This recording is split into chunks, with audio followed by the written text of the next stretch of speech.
Choke defense, understanding the phrase in English. Hello, everyone. Welcome to our English language learning series. Today, we're going to explore an interesting phrase, choke defense. This term can be quite puzzling, especially for non-native speakers. So let's dive into what it means, its context, and how to use it correctly. Choke defense is a compound noun, combining choke and defense. Let's look at each word separately. Choke.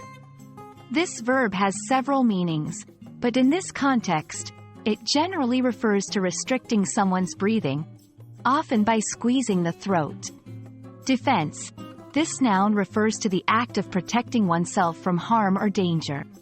When combined, choke defense typically relates to a technique or method used in self-defense or martial arts to protect oneself against choking attacks.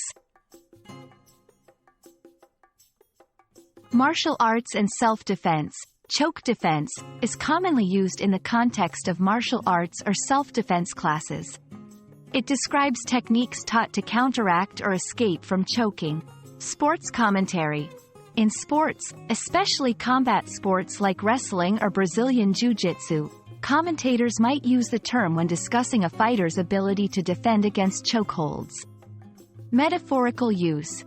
Sometimes, choke defense can be used metaphorically, referring to defending oneself against being overwhelmed or choked by pressure, stress, or difficult situations. 1. In her self-defense class, she learned several effective choke defense techniques. 2. The fighter's choke defense was remarkable, allowing him to escape and counterattack. 3. With proper choke defense strategies, you can handle high-pressure situations more effectively. I hope this video helps clarify the meaning and use of the phrase, choke defense. It's a fascinating term that extends beyond its literal martial arts context into metaphorical uses. Keep practicing and exploring English, and remember, understanding such phrases can significantly enhance your language skills. See you in the next video.